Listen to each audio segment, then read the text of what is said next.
está conectado e daqueles que estarão entrando também, mas que nesse momento o Senhor esteja trabalhando de maneira que Teu Espírito Santo esteja nos dando a compreensão da ministração e aquilo que for também falado através da pessoa do Massal venha transmitir, Senhor, vida e também a prática daquilo que nós aprendemos.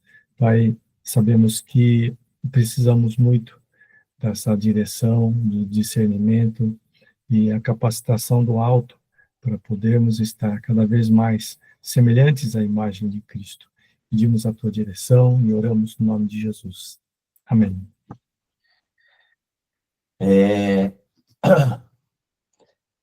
Nós vamos hoje entrar nesse tema, princípios elementares da doutrina de Cristo. Eu acho que eu vou alterar esse negócio aqui. Tem que ser da doutrina de Cristo. Eu vou de Cristo. Pronto.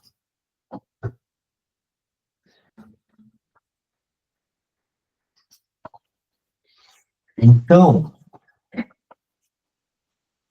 diz assim, Hebreus 6, de 1 a 3. Por isso, ponde de parte os princípios elementares da doutrina de Cristo. Deixemos-nos levar para o que é perfeito, não lançando de novo a base do arrependimento de obras mortas e da fé em Deus, o ensino de batismos e da imposição de mãos, da ressurreição dos mortos e do juízo eterno. Bom, eu, muitos anos, tenho lido esse texto, algumas comunidades estudam, né, esses princípios elementares, mas eu nunca tive um entendimento que eu estou tendo agora e da importância desses princípios elementares, né, de Cristo.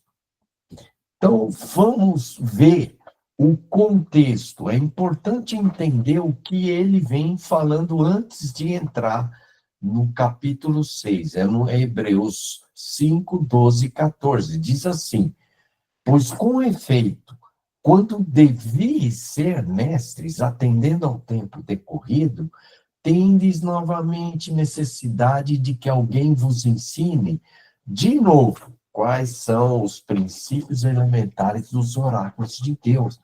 Assim vos tornastes como necessitados de leite e não de alimento sólido.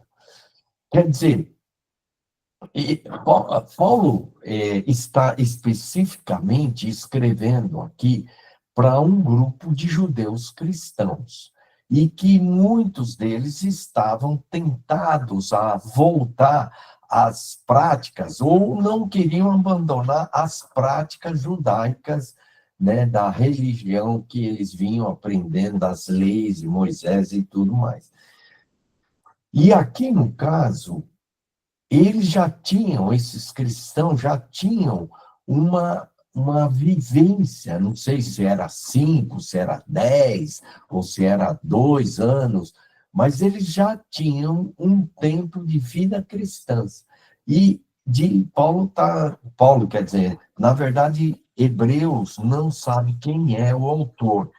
Dizem que é Paulo, mas não há um consenso sobre isso. Então, há uma incógnita sobre o autor de Hebreus. Mas aqui, o autor está dizendo, olha, vocês, pelo tempo, já deviam ser mestres, já deviam estar, assim, já numa maturidade, que ele chama de adultos espirituais. Mas, no entanto, vocês ainda estão precisando de leite, e não de alimento sólido, né?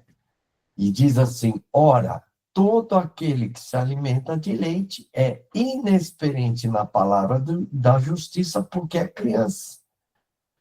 Mas o alimento sólido é para os adultos. Então, eles já deviam ser adultos, já deviam ser mestres, mas ainda estavam sendo crianças, né?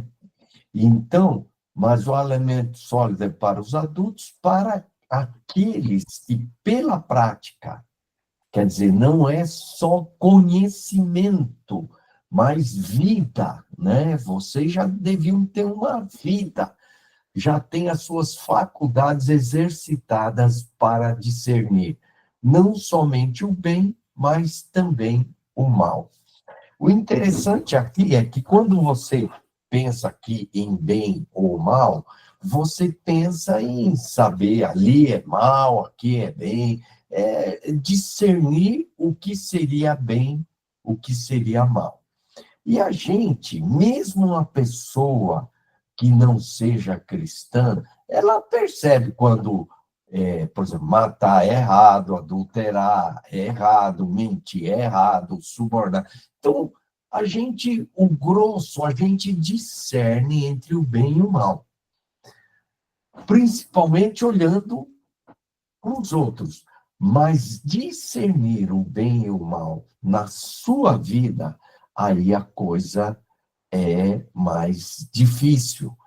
Então, eu creio que um adulto, ele não só discerne, um adulto espiritual, não só discerne o bem e o mal exterior, fora dele, mas ele consegue discernir principalmente o bem e o mal na sua vida. E eu creio que esse negócio de a gente trabalhar microcélula e todo dia estarmos confessando o pecado, isso vai nos. A gente vai aumentando nosso discernimento das coisas espirituais, principalmente dos pecados na nossa vida, ok? Então, esse é o contexto, né? Os princípios elementares são os princípios básicos da vida cristã que todo cristão deve aprender e viver. Não só aprender, mas viver esses princípios no início de sua vida cristã. São os princípios básicos que todas as crianças espirituais devem aprender e viver no início da sua caminhada com Cristo, na sua vida de corpo e na sua vida pessoal. Então, esses princípios elementares são princípios básicos que nós temos que ensinar, aprender e viver já desde o início da nossa vida cristã, ok? Então, quando você lê esses princípios, base do arrependimento de obras mortas e da fé em Deus, o ensino de batismo e da imposição de mãos, da ressurreição dos mortos e do juízo eterno. Quantos princípios vocês estão vendo aqui? Rapidamente, né? Dá uma lida aí, conta quantos princípios você está vendo aqui. Então, o texto apresenta 6 princípios elementares. E parecem 6 princípios, né, individuais. Mas, se você prestar atenção, o texto divide os princípios elementares de 2 em 2, conectando, né, com uma partícula conectiva um princípio ao outro. Então, formando 3 pares. Olha só, base, arrependimento de obras mortas e da fé em Deus, vírgula, ensino de batismo e da imposição de mãos, vírgula, da ressurreição dos mortos e do juízo eterno. Então, o texto, você vai ver no grego, eu estou botando grego, porque tem algumas versões que não são traduzidas como essa minha versão. Então, eu coloquei o grego para que você enxergasse que está exatamente desse mesmo jeito, né? é arrependimento de obras mortas, e o CAI é o conectivo aditivo. E a vírgula está separando esses dois princípios. E depois vem, né, o T, que é e também, né, que não tem a mesma força de conexão, mas também traz a ideia de conexão. Então, ensinos de batismo, vírgula, e também. Então, de imposição. Então, e também conectando, né? Apesar de que a vírgula está separando, o T e também está conectando imposição de mãos, vírgula. E, por último, ressurreição dos mortos e juízo eterno. Então, nós estamos vendo aqui três pares, né? Na versão NVI, a tradução está como princípios isolados e individuais. Mas na versão ARA, que é a Almeida Revista Atualizada, que é essa que eu mostrei para vocês, está mais correta, como eu mostrei no grego. Então, o versículo 6, né, capítulo 6, 1 e 2, diz assim: por isso, pondo de parte os princípios elementares da doutrina de Cristo, deixemos-nos levar o que é perfeito, não lançando de novo a base do arrependimento de obras mortas e da fé, o primeiro par, e o ensino de batismo e da imposição de mãos, segundo par, e da ressurreição dos mortos e do juízo eterno, terceiro par. Então, são três pares. Isso significa que cada princípio elementar deve ser interpretado e compreendido não isoladamente, mas conectado com seu respectivo par. Temos que interpretar entendendo que esses princípios são para o que estão iniciando a vida cristã. Então, não pode ser um negócio complicado, mas uma coisa mais simples, né, e fácil de entender.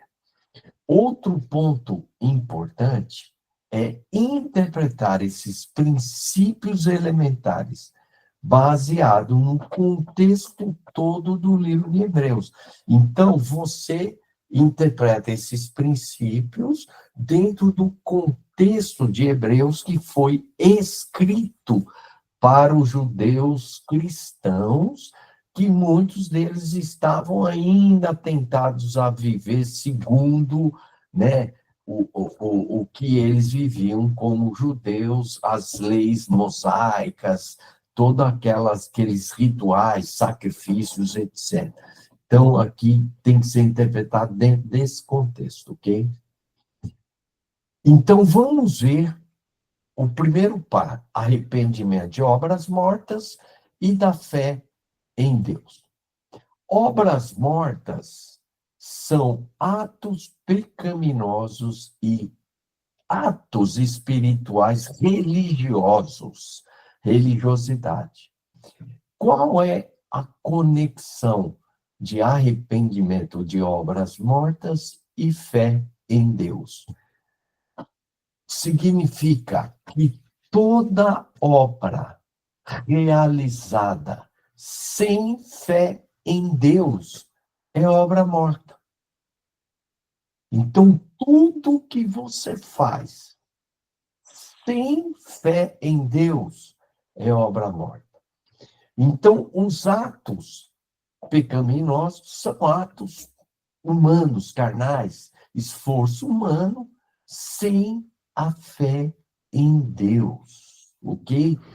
Então, podem ser ações boas, mas realizadas pelo homem sem a fé em Deus, são obras do esforço humano, são obras mortas.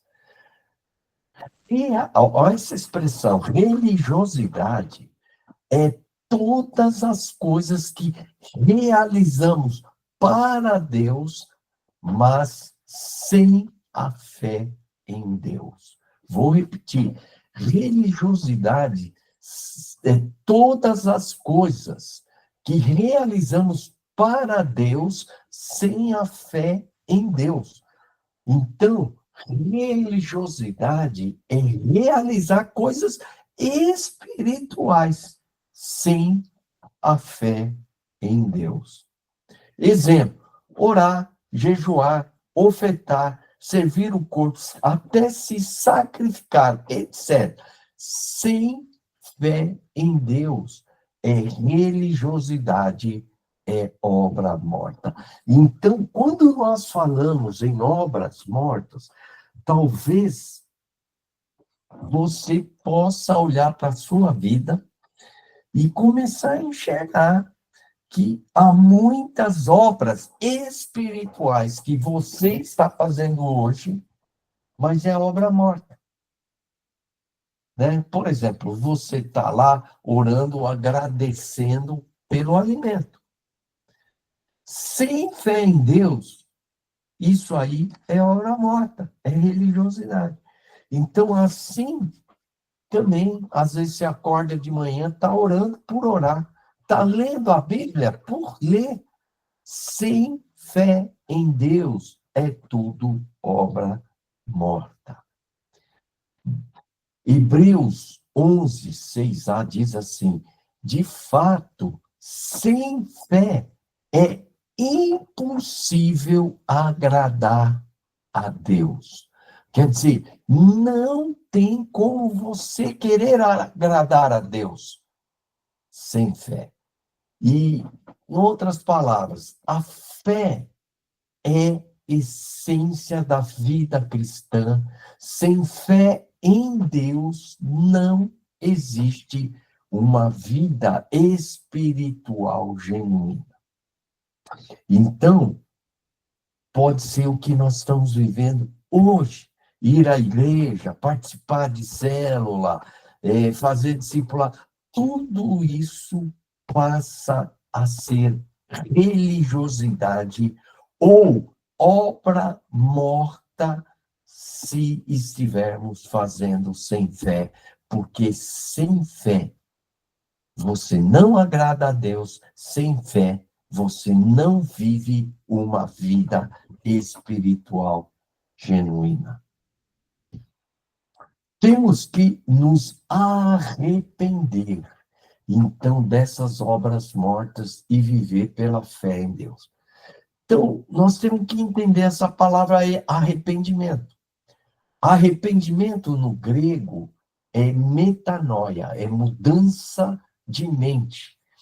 É virar as costas para o pecado com um forte desejo de se afastar dele.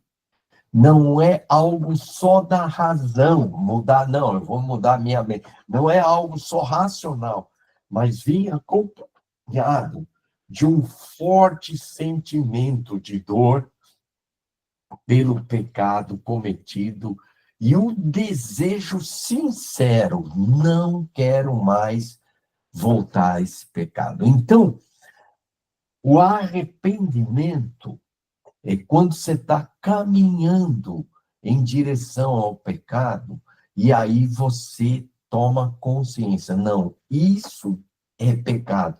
Você vira as costas para o pecado e fala, não quero mais isso na minha vida e caminha, se afasta do pecado.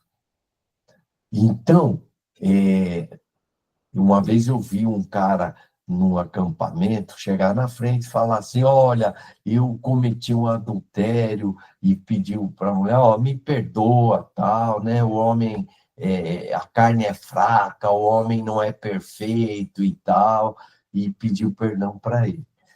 Então, arrependimento não é isso, é mais profundo. É ele chegar ali e dizer, eu pequei, eu errei, já não sou digno de ser chamado de seu marido, eu me arrependo, eu não quero mais isso para a minha vida. O cara sentir, não falar assim, eu errei, tal, o homem peca, o homem não é perfeito e tal, não. é assumir o pecado como um pecado e ter um forte desejo de não cometer mais ele. Há uma diferença entre arrependimento e remorso. O remorso, ele foca as consequências, e o arrependimento foca o pecado cometido. Então, um exemplo é de uma pessoa que está colando e é pega colando e leva o zero. Então, imagine, você está lá colando e a professora vê, pega a sua prova, tira e dá um zero e coloca lá na mesa. Aí você sai chateado. Puxa, fui pego, né? Levei um zero e agora estou lascado. Então, o remorso ele vai focar a consequência, né? O zero que ele levou. Mas ele vai, se possível, depois continuar colando em outras matérias. Então, ele está chateado por causa da nota zero. Agora, arrependimento, o cara vai focar o pecado. Eu pequei, eu errei, eu não quero fazer mais isso. Vocês entenderam? Um foca a consequência, o outro foca o pecado.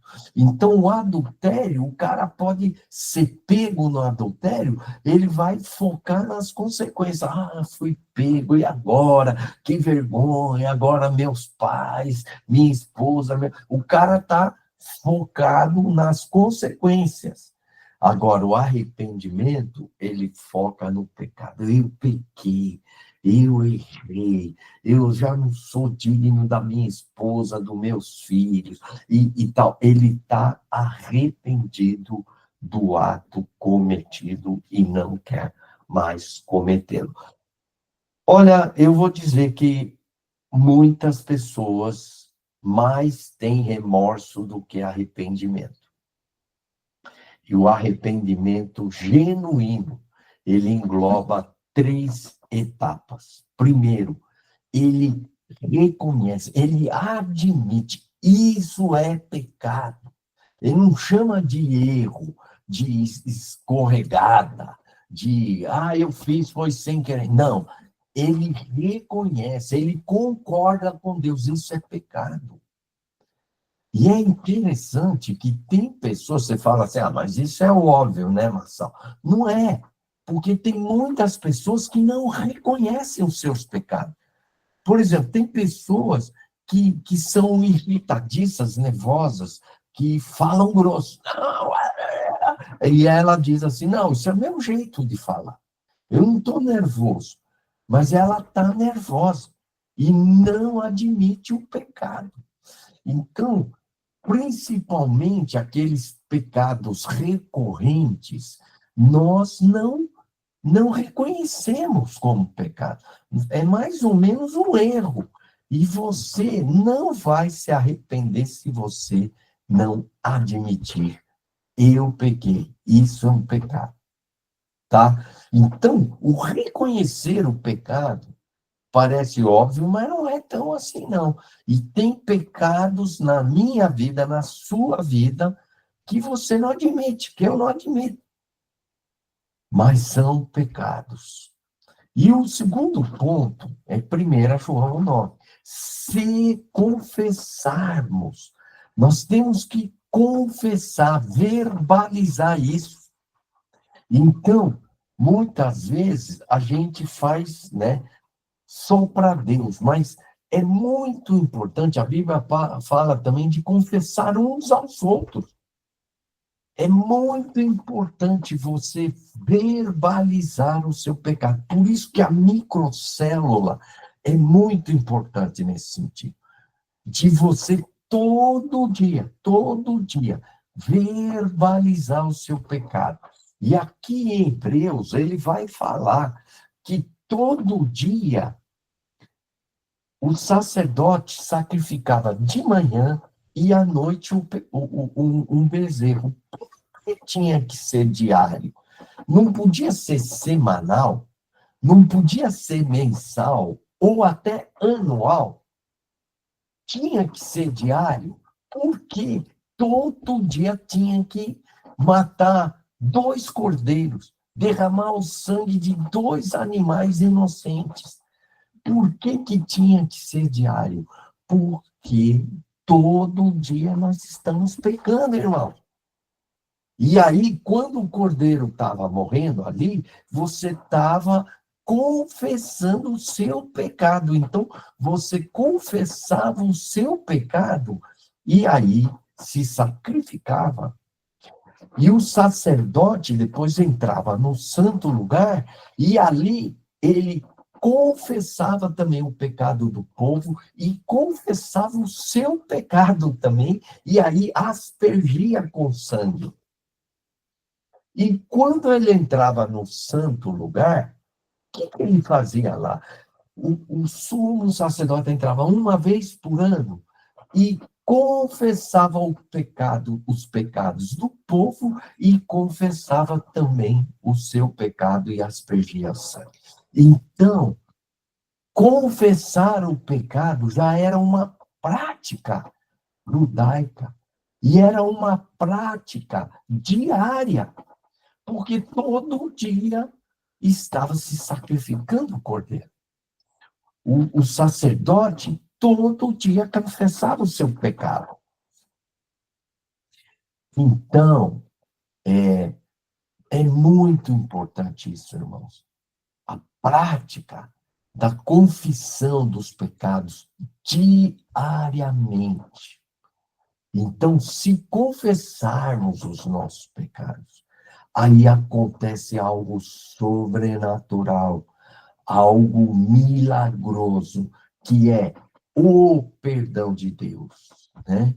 Que Deus nos perdoará todos os nossos pecados e nos purificará, como o sangue de Jesus nos purifica. Então, cada pecado que você não confessa é impureza que você carrega no coração. É como aquele cigarro que o cara fuma, né? Que cada cigarro que ele fuma, ele despeja, né? Uma massa preta, fica nicotina ali, né? Dentro do pulmão. Então, cada pecado seria uma nicotina no coração, né? Que vai destruindo, né, a sua vida, seu coração espiritual, sua vida espiritual. Então, confessar, tem que haver um arrependimento genuíno e uma verbalização disso. Não só para Deus, mas para os irmãos. Isso é muito importante, essa prática. E, por último, receber o perdão de Deus. Então, muitas vezes você peca e fica mesmo, aquele ranço, né? E nós temos que entender que se nós admitimos o nosso pecado, nós nos arrependemos genuinamente e confessamos, você recebe o perdão de Deus e a purificação pelo sangue de Jesus. Amém? Então, esse primeiro passo é a prática do arrependimento genuíno nas nossas vidas, que deve ser diário.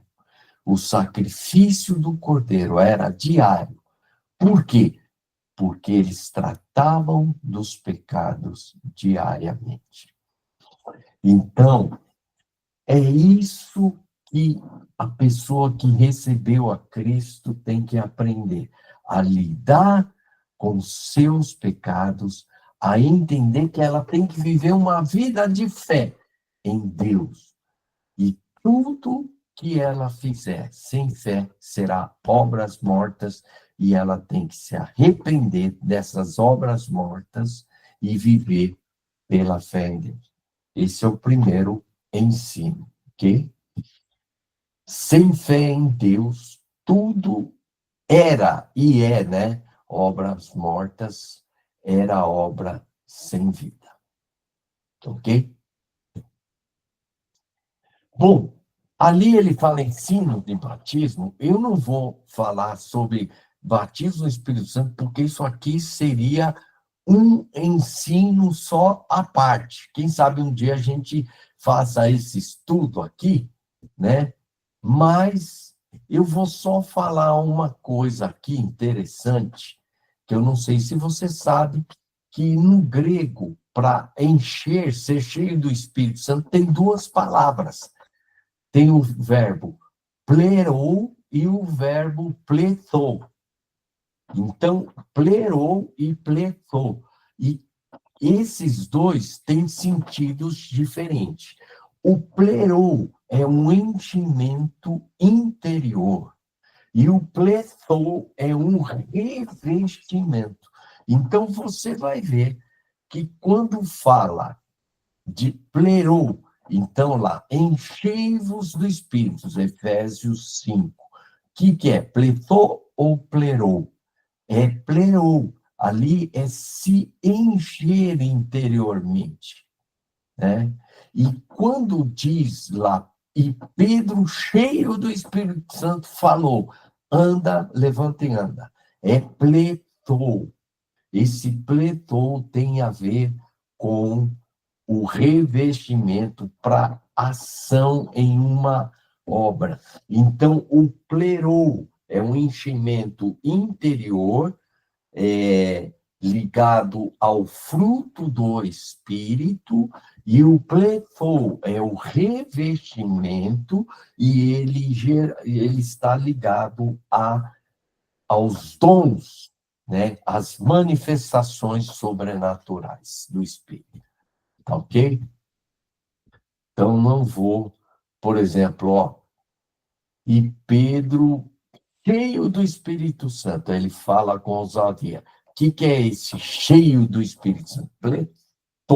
Pletou, certo? Então, aqui o plerou, exemplo, escolham entre vocês 7 homens de bom testemunho, cheios do Espírito e de sabedoria. Esse cheios é plerou. Aqui, Estevão, cheio do Espírito Santo, olhou para o céu e viu esse cheio do Espírito Santo, é plerou. Atos 11, 24. Barnabé, ele era um homem bom e cheio do Espírito Santo e de fé. Plerou, ok? Pletou, né? Atos 4, 8. Então, Pedro, cheio do Espírito Santo, disse-lhes, autoridades, quer dizer, pletou. E aqui, eles estavam orando, tremeu o lugar em que estavam reunidos e ficaram cheios do Espírito Santo, né, e anunciavam corajosamente a palavra de Deus. Aí é pletou. E diz lá em Atos 11, 9, todavia Saulo também, chamado Paulo, cheio do Espírito Santo, olhou firmemente para Elimas e disse, quer dizer, cheio aqui é pletou. Entenderam a diferença? Bom, vamos agora para ensinos de batismos e da imposição de mãos. Bom, batismos aqui está no plural e há apenas 2 batismos mencionados na palavra: batismo nas águas e batismo no Espírito Santo. O batismo nas águas, o que é? É a identificação com a morte, sepultamento e ressurreição, e também pelo batismo nós somos introduzidos, somos colocados no corpo de Cristo. O batismo também nas águas simboliza a morte, né, do velho homem e o nascimento de uma nova vida para viver em Cristo. Então, quando você é batizado nas águas, o velho homem, está morrendo e você ressuscita para uma nova vida em Cristo. O batismo no Espírito Santo é uma capacitação para você viver essa nova vida. O batismo no Espírito Santo também é um revestimento que nos capacita com dons para exercermos o nosso ministério no corpo. Então, uma coisa interessante, porque algumas pessoas acham que você precisa ser batizado no Espírito Santo para receber o Espírito Santo, ok? Então, o batismo para algumas linhas carismáticas, é quando você recebe o Espírito Santo. Antes disso, você não tem o Espírito Santo. Então, eu quero clarificar isso. Quero dizer o seguinte: quando recebemos a Cristo, que é a salvação em nossa vida, nós recebemos a Trindade. É impossível você receber a Cristo, somente Cristo, sem a Trindade. Pois Cristo é um com o Pai e o Espírito Santo. Portanto, ao receber a Cristo, recebemos o quê? Deus Pai e Deus Espírito Santo juntos. Não tem como receber a Jesus isoladamente. Isso é uma coisa importante a ser observada. Não há um recebimento parcial da Trindade. Eu não creio nisso. Você recebe a Jesus, a Trindade, porque eles são indivisíveis, inseparáveis, e tudo eles realizam em conjunto, ok? O batismo do Espírito Santo também não tem um padrão único. Ele aconteceu antes do batismo nas águas, durante o batismo nas águas e após o batismo nas águas. Então, tem um padrão, né? Esse batismo acontece quando você recebe a Jesus, ele acontece antes do batismo nas águas, durante o batismo nas águas ou depois do batismo nas águas. Não tem um padrão único. Você vai ver que ele aconteceu nessas diversas situações, ok? Agora vamos entender a imposição de mãos. A imposição de mãos, na cultura judaica, o pai transmitia a identidade, a missão, a herança, a bênção e a herança espiritual ao filho, especialmente em momentos de transição para a fase adulto. Era o Bar Baracá, quando eles faziam a cerimônia, aonde a pessoa deixava de ser criança e era introduzido. A partir de agora, você é um adulto, ok? É lógico, aqui eu não falo, mas se usa a imposição de mãos para cura também, mas aqui não se está se referindo à imposição de mãos para cura, né? A imposição de mãos aparece na Bíblia como ato de reconhecimento e transferência de autoridade para o ministério, ato de revestimento do Espírito Santo que capacita a pessoa a viver a vida cristã e capacita com dons espirituais no exercício do ministério. Também a imposição de mãos era o ato de envio ministerial para cumprir sua missão no corpo de Cristo para o mundo. Então, no batismo nas águas, se impõe as mãos, e é isso que muitas vezes nós não ensinamos, mas é isso que deveria ser. Batismo das águas e imposição das mãos. Por que você batiza e impõe as mãos? É como se estivesse dizendo, agora você tem a identidade e a autoridade de Cristo que habita em você para fazer o que ele fez como parte do corpo de Cristo. Então, você está confirmando naquele momento a identidade e a autoridade em Cristo, ok? Segundo, você é batizado e revestido no Espírito Santo, com a capacitação para viver a vida cristã e exercer seu ministério através dos dons espirituais. Então, o primeiro sentido é a identidade e autoridade em Cristo. A segunda é que você, simbolicamente, alguns não vão concordar com isso, né? Mas ali você, simbolicamente, também está batizando e revestindo ele no Espírito Santo, porque ele, o Espírito Santo, vai trabalhar no caráter, no fruto, e também capacitando ele com dons para exercer os dons espirituais.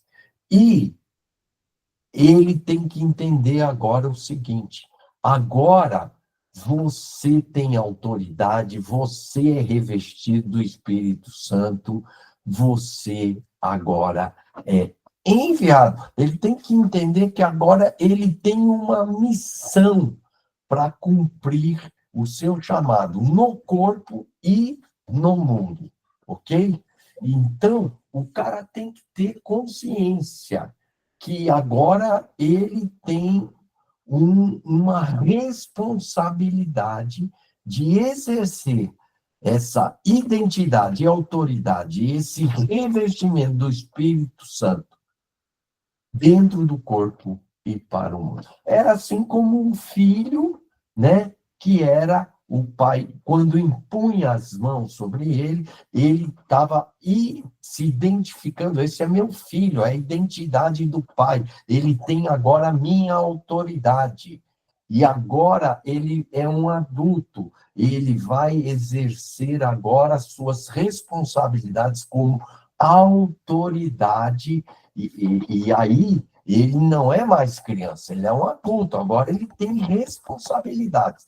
Então, aqui, quando você está impondo as mãos e batizando, ele tem que entender que agora, quando ele sair dali das águas, ele tem uma responsabilidade no corpo e no mundo. Eu creio que a maioria das pessoas, quando são batizadas, não tem essa consciência, não, né? Mas é isso que ele tem que aprender já desde que ele é batizado.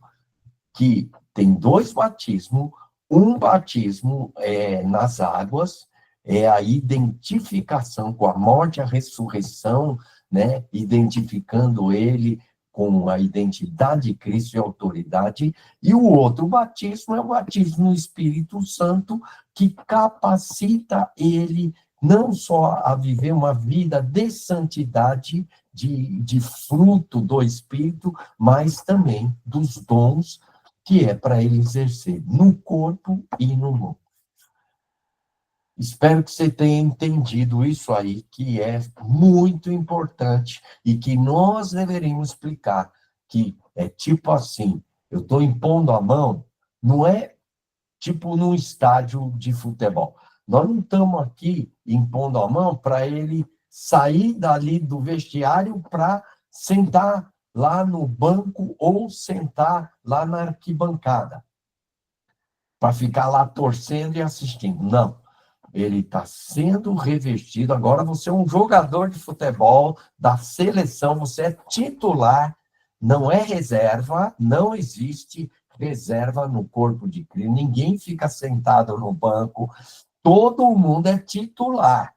Então, você está aqui, eu estou revestindo você, a identidade. Você é jogador do Brasil, você é titular, tem toda a autoridade, você vai jogar. Aí você joga ou no gol, ou se tem ali o seu dom, ali aonde você vai jogar. Mas todos têm que entrar em campo. É isso aí que o cara tem que entender, que ele está revestido de autoridade, né? E dons para viver no corpo e para cumprir a sua missão no mundo. E, por último, da ressurreição dos mortos e do juízo eterno. A ressurreição dos mortos tem a ver com essa certeza de que todos os justos ressuscitarão para uma vida eterna. e os ímpios para a condenação eterna. E o juízo eterno é o julgamento final de Deus, onde cada pessoa receberá a recompensa ou será condenada. A ressurreição dos mortos e o juízo eterno acontecem no fim dos tempos e são eventos inseparáveis, estão conectados. Todos ressuscitarão, mas uns para a vida eterna e outros para a condenação eterna. O juízo eterno será o momento em que Deus determinará o destino final de cada pessoa. João 5:8, 28 a 29 diz: todos os que estão nos túmulos ouvirão a sua voz e sairão. Os que fizeram o bem para a ressurreição da vida e os que fizeram mal para a ressurreição da condenação. Então, todos vão ressuscitar, uns para a vida eterna e outros para a condenação eterna. Apocalipse 20, 11 a 15 diz: o julgamento do grande trono branco, onde os mortos são julgados segundo as suas obras. Resumo: ressurreição e o juízo eterno, como você vê nesses textos, estão ligados porque o destino eterno de cada pessoa será decidido no dia do juízo. Então, tem 3 julgamentos que você vai ler na Bíblia. Você vai ver que o juízo do trono branco, quem será julgado? Ali está falando dos ímpios, não salvos. Quando isso vai acontecer? Depois do milênio, né, nesse trono, eles serão condenados à morte eterna. Base do julgamento, obras em rejeição a Cristo. Então, tudo que eles fizeram de mal e o fato de terem rejeitado a Cristo. O resultado será a condenação eterna, né, que a gente chama morte eterna. Tribunal de Cristo, quem será julgado? É os crentes, os salvos, quando acontece após o arrebatamento, 2 Coríntios 5:10, e a base do julgamento são todas as obras e serviços que fizeram a Deus. E o resultado é o galardão. O último é o julgamento das nações. Quem será julgado? Todas as nações vivas vão chegar diante de Jesus aí. E quando acontece após a tribulação, Mateus 25, de 31 a 46, a base do julgamento é as obras dos seguidores de Cristo, né? Tive fome, tive sede, tal. Então, essas obras, eles serão julgadas, e aí, segundo o que fizeram, você entra no céu ou você vai para o inferno. Entrada ou exclusão do milênio. No nosso caso, o que interessa aqui é o tribunal de Cristo, onde todos os justos serão julgados para recompensa, o galardão que cada um receberá.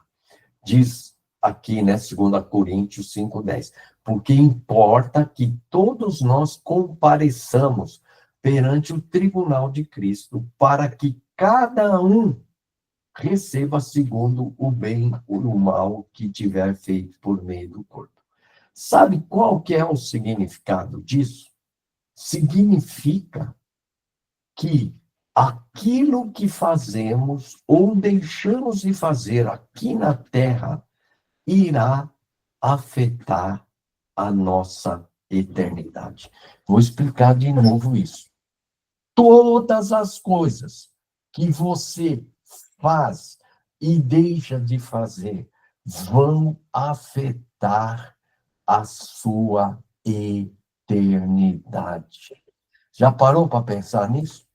O que você está fazendo hoje, o que você está deixando de fazer hoje, afeta a sua eternidade. Gente, isso é muito sério. É muito sério. E muitos de nós estamos afetando, né, a eternidade. Então, quando ele diz, não acumulei para vós outros tesouros na terra, Mas ajuntai para vós outros tesouros no céu, porque onde está o teu tesouro, aí também estará o teu coração. Que Jesus já disse no primeiro sermão da vida, do ministério dele, para não focar nas coisas desse mundo, não ficar querendo conquistar as coisas aqui na terra, mas ajuntar tesouros aí no céu. É isso que nós temos que ensinar aqueles que receberam a Cristo. Que a vida deles não pode estar mais focada nas coisas desse mundo.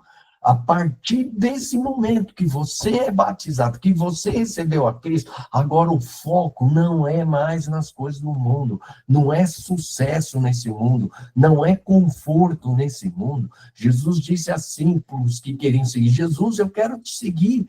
Né? E Jesus falou: olha, o filho do homem não tem nem onde reclinar a cabeça. As raposas têm seus covis, tem onde dormir tudo, mas eu não tenho nada, nada. Então, você quer me seguir? Quer dizer, abrir a mão do conforto, das coisas materiais, casa, etc., e focar o quê? Nas coisas eternas. Então, é isso que nós temos que ensinar. Como que nós podemos ajuntar tesouros no céu? Nós tivemos aquele estudo que eu mostrei ali, Mateus 5, de 10 a 12, que fala de que a gente gera tesouros no céu quando nós sofremos ou quando nós fazemos alguma coisa por causa da justiça de Deus, por amor a Cristo. E quando Jesus diz lá em Mateus 6, né? Ali, não, buscai em 6,33, buscai em primeiro lugar o quê? O reino de Deus e a sua justiça. Ele está falando disso aqui. Não foque nas coisas dessa terra. Não foque nas coisas desse mundo. Foque no reino, nas coisas espirituais, em Jesus, em gerar coisas eternas. Ok? Então, a ressurreição dos mortos e o juízo eterno são duas coisas conectadas. A ressurreição dos mortos é crer que nós temos a vida eterna, que vamos ressuscitar por uma vida eterna, mas nós iremos passar por um julgamento, onde tudo que nós fizermos e tudo que nós deixamos de fazer aqui na Terra vai afetar a nossa eternidade. Então, a partir do momento que a pessoa recebe a Jesus e é batizada, nós temos que ensiná-las. Ó, o foco de vocês agora não é mais o mundo. O foco de vocês agora, em primeiro lugar, é o reino, é a sua justiça, é a glória de Deus, é as coisas espirituais, são as coisas eternas. Então, ajuntar tesouros lá no céu. Irmãos, o que eu queria, eu vou mandar vou colocar esse estudo aí para vocês, né? Mas dizer para vocês o seguinte: isso aí seria o beabá da vida cristã. É o beabá da nossa vida cristã. E, por incrível que pareça, nós não estamos tornando isso claro e às vezes nem para nós está claro. O primeiro par fala de lidar com o pecado e viver a fé, viver em fé. Né? O segundo, porque tudo que fizer em fé é obra morta. O segundo tem a ver com a nossa identidade e autoridade com Cristo, com o nosso revestimento com o Espírito Santo. Para quê?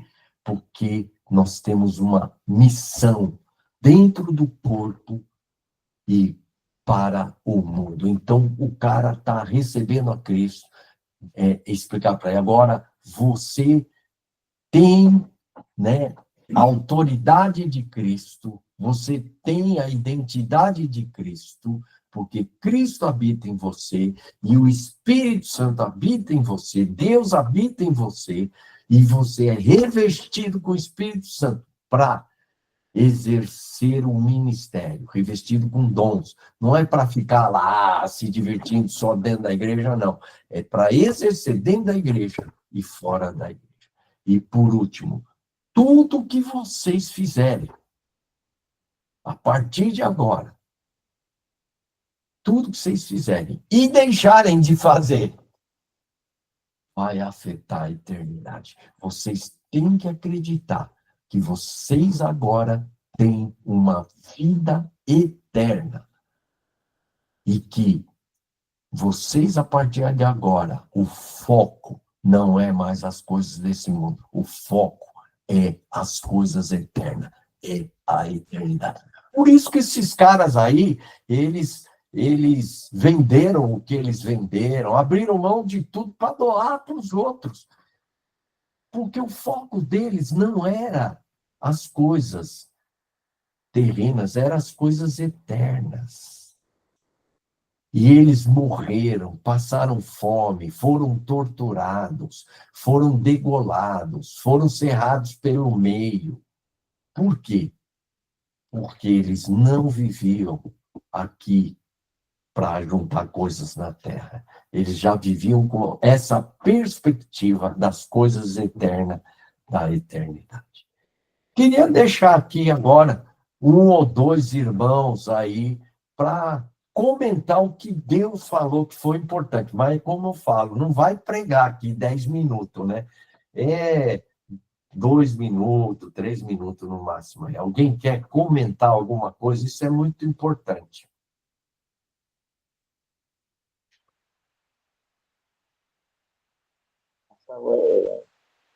No início você estava falando da imposição de mãos, né? Quando você falou pai para filho, e eu tinha compartilhado antes, eu vejo assim que Deus está falando ao povo, né? E essa questão de imposição de mãos pai para filho, eu estava assim, eu tenho que viver, mas eu tenho que ver se Deus quer, se Deus não quer. Hoje eu quero receber isso e viver isso plenamente. Amém. Entendeu? Amém. Mais alguém quer fazer algum comentário?